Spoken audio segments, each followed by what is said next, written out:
fever of justice, the era of abducting and reclaiming leaders. Disclaimer: this work is inspired by modern news and international political terminology, but its content is entirely fictional. The nations, institutions, and events depicted here serve only as a stage for the narrative framework. There is no intent to replicate real-world events, nor to speculate on the private motives of real individuals. While real names may appear, they are not used for historical documentation. They function as archetypes, similar to the king or the judge in classical parables. These names are symbols, and their roles are determined solely by the requirements of the story. Any resemblance to actual events is purely coincidental, and perhaps, reality itself is far stranger. Furthermore, while the story touches on sensitive themes such as abduction, detention, and war, it is not intended to incite or provide instruction. Rather, it is an exploration of what the world looks like when justice reaches a fever-like state. If you feel unsettled after reading this work, it may not be a reflection of the story's success, but rather a testament to the unstable nature of the reality we already inhabit. Please accept this work as a creation of the imagination. Part 1, The Beginning of the Crusade. Chapter 1, The Lesson of Venezuela. Brussels, March 2026. The top floor of the European Commission, the President's office. Ursula von der Leyen stared at the night view spreading outside her window. On her desk lay a secret report regarding the transfer of a Venezuelan opposition leader, a successful military capture and extraction operation of President Maduro by the U.S. Trump administration, carried out by Delta Force amidst the silence of the international community. A precedent has been set, she whispered. In a world where the law is not enforced, justice must be seized by force. There was a knock on the door, and Michael Kraus, a special advisor to the European External Action Service, EAS, and former director of operations for the German Federal Intelligence Service, BND, entered the room. Madam President, have you read this report? Do you understand the meaning of what happened in Venezuela? The forced transfer of a national leader. The international community's response was limited. Kraus replied. Yes. There was silence. Her eyes gleamed sharply. International law did not function. Therefore, we must create a new enforcement mechanism. Kraus gasped. Are you talking about Putin? It has been 3 years since the ICC issued an arrest warrant. He sits in Moscow and laughs. This is an insult to the rule of law. A challenge to the civilized world. But Russia is a nuclear power. Unlike Venezuela, that is exactly why, she interrupted. If we bring Putin to court, it will mean the restoration of international law.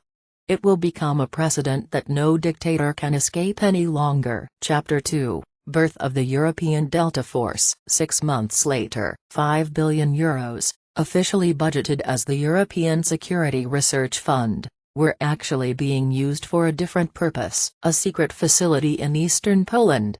This was where Project Justice was underway. The recruits were veterans from the French Foreign Legion, the German KSK, the Polish GROM, and Finnish Special Forces.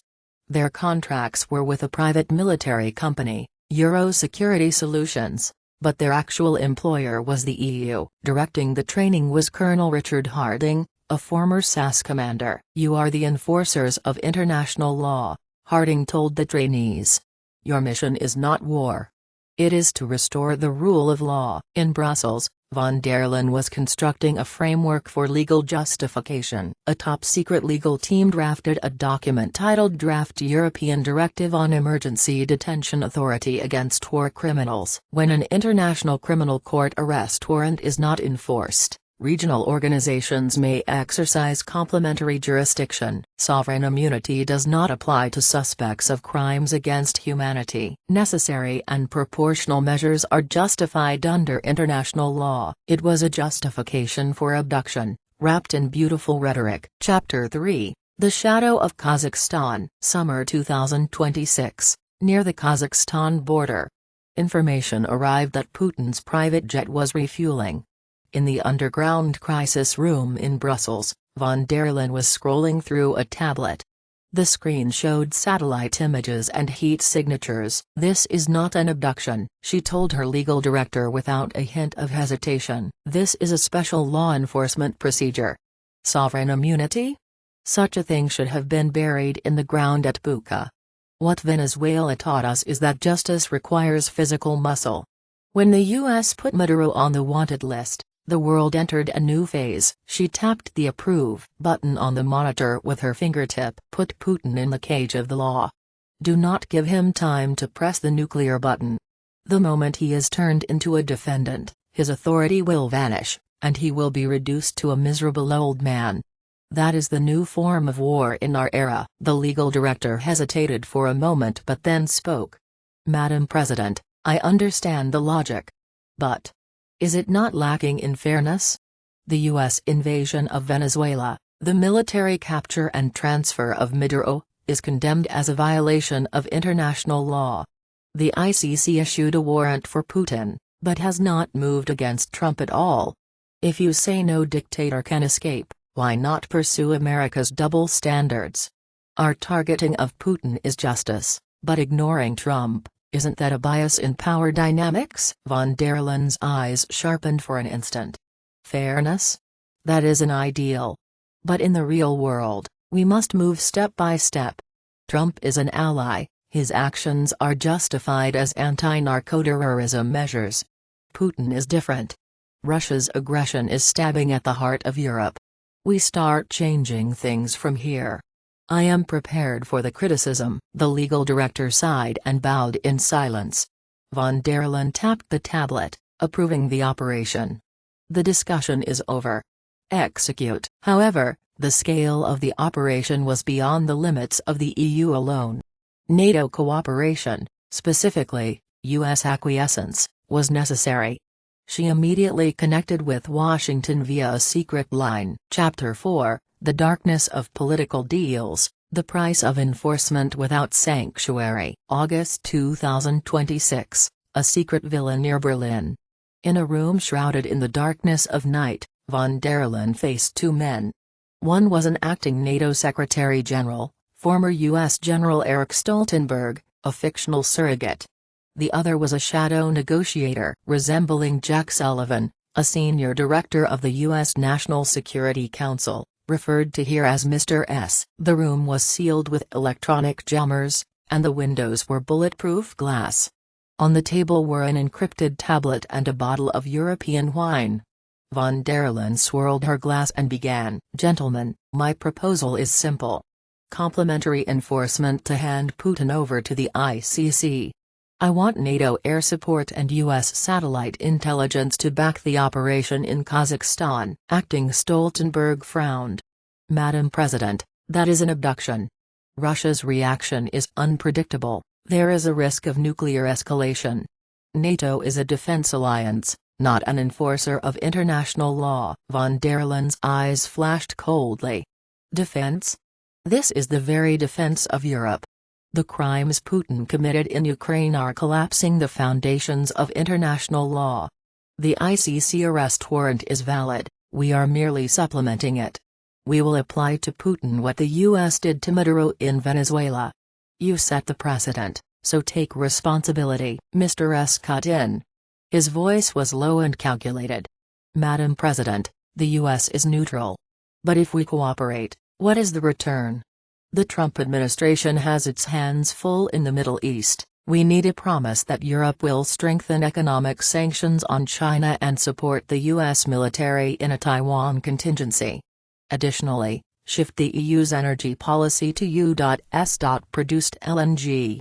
Instead of cutting off reliance on Russian gas, open your markets to us." Von der Leyen smiled, but her eyes did not. "A trade. Understood. The EU will raise tariffs on Chinese products by 20% and participate in joint exercises in the Taiwan Strait. We will also double LNG imports. But there is a condition: after the operation succeeds, the U.S. must remain silent at the UN. Publicly, frame it as an independent EU action and make me a hero. If it fails, we will say your satellite data leaked and share the responsibility." Acting Stoltenberg sighed. This is the weaponization of the law. It will destroy the international order, Mr. S responded while slowly sipping his wine. Madam President, your vision of restoring international law is noble. However, as the legal director pointed out, isn't it contradictory to ignore President Trump's Venezuela operation? The U.S. is not a member of the ICC, and no warrant has been issued for Trump. If you say no dictator can escape, you should first correct your own double standards, otherwise, you will face criticism within Europe. Von der Leyen slammed the table. Criticism? That is the price of justice. Trump's actions are a political reality, we are simply using them as a model. If the EU succeeds with Putin as the US succeeded in Venezuela, then next we can change cases like Trump's. If you want fairness, first set a precedent. Are you in? Or will you remain bystanders? Acting Stoltenberg nodded. Fine. But do not forget the possibility of this deal becoming a boomerang. The agreement was reached. The operation moved into motion, and special forces began waiting in the desert of Kazakhstan. Alone in her car, von der Leyen whispered to her reflection in the mirror, fairness will follow later. First, action. Chapter 5, The Turkish Trap. October 2027, a summit between Russia and Turkey was to be held in Istanbul. It was under the guise of a meeting mediated by Erdogan to explore the possibility of peace in Ukraine. Von der Leyen had been waiting for this opportunity. Putin is leaving Russian territory. This may be the last chance. The operation was code-named Operation Nuremberg. October 15. Putin's private jet landed at Istanbul airport. While Putin was en route to his hotel, his motorcade was involved in a traffic accident. To be precise, it was an attack disguised as an accident. A truck crashed into the escort vehicles, and simultaneously, an electromagnetic pulse (EMP) device was activated. All electronic devices stopped. In the chaos, special forces surrounded Putin's vehicle. Anesthetic gas was injected, and 60 seconds later, the Russian president was unconscious. A prepared helicopter descended. Putin was carried away as a medical emergency transport. 15 minutes later, he was inside a NATO C-130 transport plane flying over the Black Sea. Chapter 6, The Moment of Victory. Brussels. 3:00 a.m. Success, came the encrypted message from Kraus. Von der Leyen rose quietly. With a trembling hand, she took a glass of wine. We did it. We have changed history. The next morning, the whole world was in shock. Von der Leyen held an emergency press conference. Citizens of all nations. Last night, Europe took a historic step, she said with a powerful voice. Mr. Vladimir Putin had been indicted by the International Criminal Court for crimes against humanity. However, the Russian government had obstructed the execution of that warrant for 3 years. This was an insult to international law. Under the legal framework of complementary enforcement of the ICC warrant, we carried out a lawful detention. This was not an abduction. It was the enforcement of the law. From today, no dictator, no war criminal, can escape any longer. The rule of law has triumphed. The European Parliament welcomed her with applause. Many people wept. That night, she looked at herself in the mirror. I have become Joan of Arc, she smiled. Part 2, The Cycle of Revenge. Chapter 7, The Wrath of Moscow. The Kremlin. Emergency Security Council meeting. The president has been kidnapped, Medvedev's voice echoed in the meeting room. His face was betrayed. Foreign Minister Lavrov was unusually and completely composed. This is an act of war. They kidnapped the head of a sovereign state. To hell with international law. If we do not retaliate, Russia is finished, said Patrushev, Secretary of the Security Council. The world will laugh at us. Even the leader of a nuclear power can be kidnapped by Europe. If this becomes a precedent, other countries will try the same. Medvedev took a deep breath. As Putin's successor, he was now facing the most critical decision. What are the options? Military retaliation, Chief of the General Staff Gerasimov said, opening a map. Limited attacks on the Baltic states. Destruction of NATO bases. and most importantly, a precision strike on the European Commission headquarters in Brussels. That means total war with NATO. War has already begun, Gerasimov said coldly. The moment they kidnapped our president, Medvedev made his decision. Bring Putin back. Even if we have to turn Europe to ash. Chapter 8. The Outbreak of War. October 20, 2027. Russian forces gathered at the borders of the Baltic states. Europe was shaken. October 22, 4:00 am. Russian forces invaded Estonia. Simultaneously, hypersonic Kinzhal missiles destroyed NATO bases in Poland. Europe was engulfed in flames. The war expanded rapidly. In response to the threat of Russia's use of tactical nuclear weapons, France put its own nuclear forces on alert. In the underground crisis management center, von der Leyen listened to the incoming reports. The capital of Lithuania has fallen. Suspected use of chemical weapons in Latvia. Missile strike on the outskirts of Berlin. 400 civilian casualties. Her hands were shaking. This is not what I wanted. Chapter 9. The Judgment of Berlin. 3 weeks into the war, the death toll exceeded 100,000. Europe was divided. Germany and France demanded the immediate dismissal of von der Leyen. Italy and Spain called her a war criminal. The European Parliament held an emergency impeachment vote. The result was overwhelming. In favor, 654 against 12. Von der Leyen was removed from her post as president. But it did not end there. Put her on trial, crowds shouted in the streets of Brussels. The German government made a decision. Ursula von der Leyen approved an illegal military operation and led Europe into war. We indict her for crimes against peace. Chapter 10. The Burning. March 2028. The courtroom of the International Criminal Court. Ironically, in the same place she had sent Putin, she herself stood as the defendant. The prosecutor read the indictment. The defendant, under the pretext of international law, actually organized a criminal act of kidnapping a head of state. As a result, war broke out between Europe and Russia, and at least 150,000 civilians have died. Von der Leyen stood up. I only tried to protect international law. Her voice trembled. Putin was a war criminal. Someone had to act. As a result, you killed 150,000 people, the judge said coldly. Evil that begins with good intentions is the most terrifying evil of all. The verdict was clear. Guilty. Crimes against peace. 1 week after the verdict, in the suburbs of Paris, a mob attacked the transport vehicle. The guards were overwhelmed, and von der Leyen was dragged out. Firewood was piled in the center of the plaza. It was a mad ritual, mimicking a medieval witch trial. You said she was Europe's Joan of Arc, the leader of the crowd shouted. Then let her share the same fate as Joan. Von der Leyen was tied to a stake. The fire was lit. As the flames engulfed her, she whispered one last time, Venezuela. Why did no one stop it? Chapter 11, The Hague's Decision, The Cage of Fairness. December 2026, The Hague.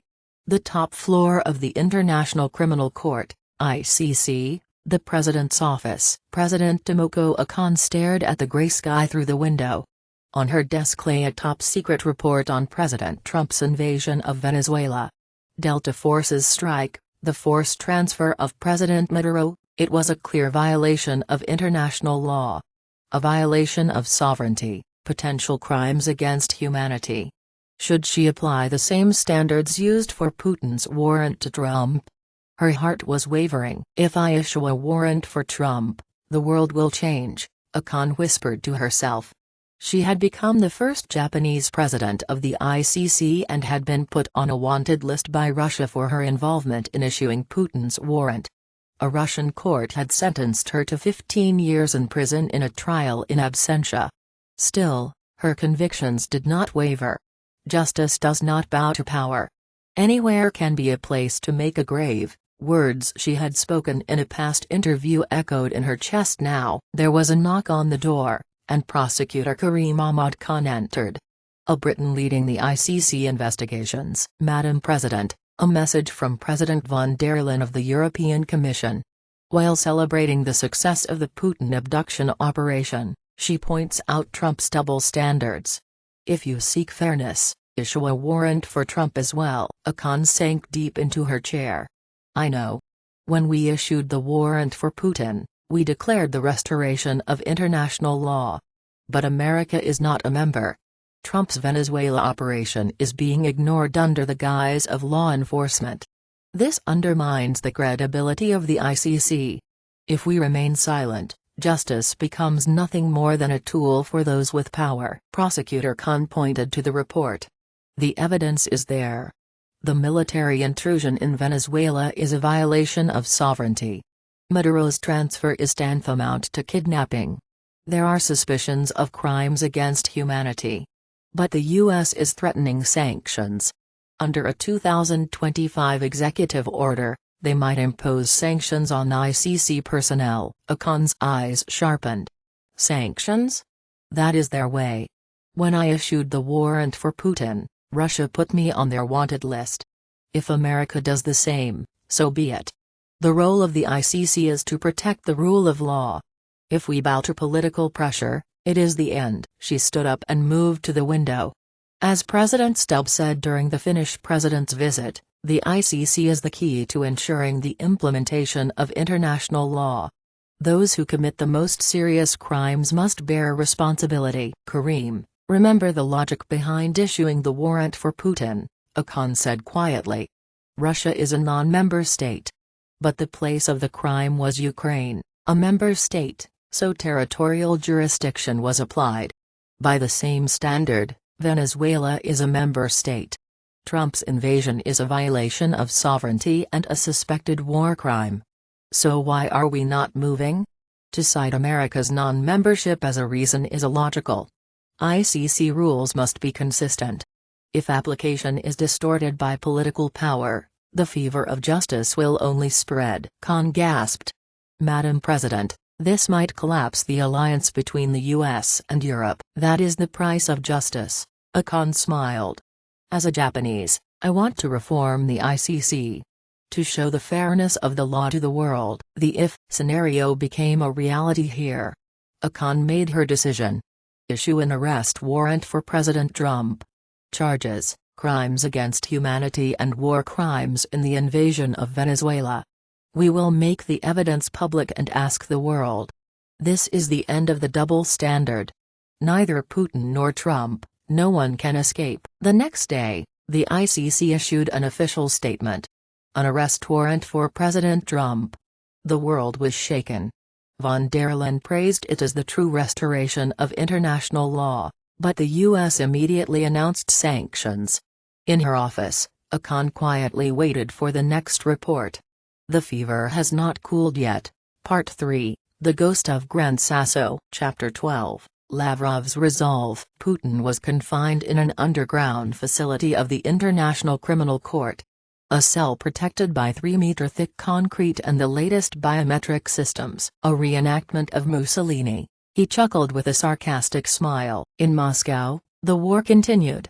But Lavrov was thinking of a different path. One night, he went to a secure house on the outskirts of Moscow. Waiting for him was Viktor Zakharov, call sign Black Wolf, a legendary commander of the former Spetsnaz Alpha Group. September 12, 1943, Lavrov said. In the mountains of Italy, the boldest rescue operation in history was executed. The Grand Sasso Raid. A special forces unit led by Otto Skorzeny rescued Mussolini. Zakharov's eyes lit up. A rescue from The Hague? Can you be a modern-day Skorzeny? History can be repeated, Zakharov smiled. But with modern technology. Chapter 13, Team Skorzeny. Zakharov gathered shadow experts from around the world. Nikolai Kuznetsov, former FSB Cyber Division. A genius hacker capable of penetrating any security system in Europe. Wakałska, a former Polish operative. Possessed Dutch language skills and connections within the EU. Igor Ghost. Sergeyev, a sniper with medical training. Marco Rossi, an Italian mercenary. His grandfather had been a paratrooper involved in the Grand Sasso Raid. In 1943, Skorzeny descended onto the mountaintop with 12 gliders, Zakharov told the team. We have modern technology. But so does the enemy. This is a battle of wits and guts. For 3 months, the team trained using a precise 3-day model of The Hague. The plan was meticulous. Wa infiltrated as a nurse for the Dutch Red Cross. Over 3 months, she gained trust and installed a backdoor in the underground facility's control room. On the day of the operation, Kuznetsov paralyzed security with a cyber attack. Simultaneously, the team entered the basement of the ICC headquarters through an old sewer system. Marco Rossi explained, "There is an old sewer system directly beneath the ICC headquarters. It dates back to the 1850s and is not on modern security maps." Chapter 14, 2:00 a.m. Darkness, February 4, 2028. At exactly 2:00 a.m., "Operation Begin," Zakharov ordered. Kuznetsov tapped the keyboard. Every streetlight in the night sky of The Hague went out. Following that, the power to the ICC headquarters was cut. Team Skorzeny moved through the old sewer. They blew through a stone wall and infiltrated the ICC headquarters underground facility. "Ghost, take your position." The sniper Sergeyev silently neutralized the guards at the backup generator. Incursion. The underground facility was a labyrinth. But the internal map provided by Wa was perfect. 50 meters to Putin's cell. Alarms began to blare. But they did not stop. Zakharov placed an explosive charge on the cell door. "Get down!" An explosion. The door was blown away. From the smoke, Putin appeared. Intending to be Skorzeny, Putin asked, "It is a reenactment of history, Excellency." Zakharov saluted. "We have come to fetch you." Chapter 15, Escape. From the underground facility back into the sewer. Dutch special forces were in pursuit from behind. Sergeyev began suppressive fire from the rear to delay the pursuit. At the sewer exit, everyone jumped into a waiting van. 30 minutes to the port of Rotterdam.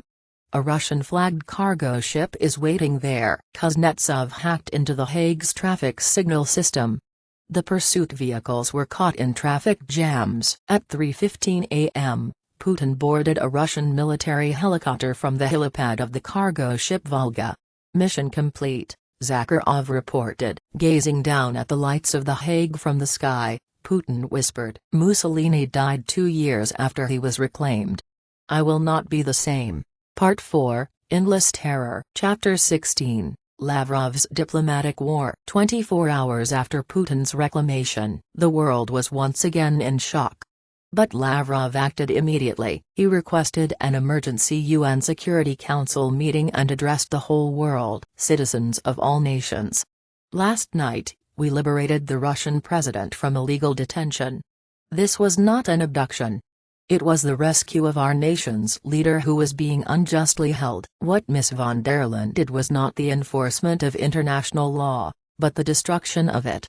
She has already been removed, and her actions have been denied by Europe itself. Russia does not seek a retaliatory war. We seek dialogue. But let us make this clear. Never lay a hand on our leader again." Silence filled the assembly hall. Surprisingly, many countries responded with silence.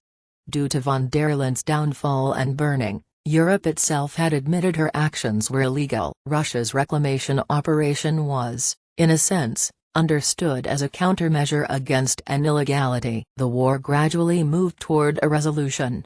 But the cost was great. 150,000 dead. Destroyed cities. And above all, lost trust. Furthermore, President Akon's issuance of the warrant for Trump caused new ripples.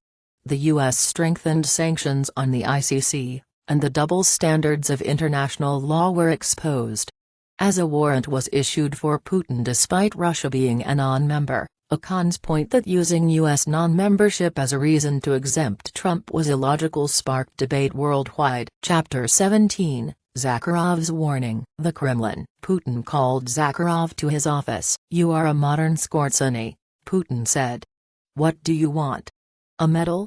A promotion?" Zakharov shook his head. "I have only one request." "What is it?" "Please never use the method used in this operation against another country again." Putin showed a look of surprise. "What do you mean?" "We have set an ultimate precedent today.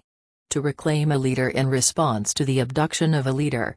But Excellency, if we use this technique against the leaders of Ukraine or Europe, the world will fall into an endless cycle of abduction and reclamation. After a long silence, Putin nodded. I understand. I promise. But in the depths of his eyes, there was a different light. Epilogue: What the Fever of Justice Left Behind. 2029. From the records of a historian, the Leader Abduction War of 2027 to 2028 consisted of two operations. The first operation, the abduction of Putin by Ursula von der Leyen. The second operation, the reclamation of Putin by Sergei Lavrov and Viktor Zakharov. Both operations were modeled after historical precedents: the silence regarding Venezuela and the 1943 rescue of Mussolini. Von der Leyen believed in a justice called the rule of law. That justice, like a fever, burned away her reason and ultimately sent her to the stake. Furthermore, the if scenario of the warrant for Trump by ICC President Tomoko Okon accelerated the debate on double standards. The point that it was illogical to exempt Trump while issuing a warrant for Putin, even though both the US and Russia were non-members, became a catalyst for questioning the fairness of international law. History repeats itself, but the lesson was not learned. Leaders around the world now live in two fears. The first fear, the fear of being abducted. The second fear, the fear of the retaliatory war that a reclamation operation brings. And most ironically, Zakharov's techniques spread secretly among the world's intelligence agencies. Operation Gran Sasso is now a textbook for special forces in every country. Leaders know there is no longer any safe place. The night the fortress of The Hague was breached, the final line of the international order also vanished. The choice made by the silence regarding Venezuela. Von der Leyen's fanaticism. Okon's pursuit of fairness.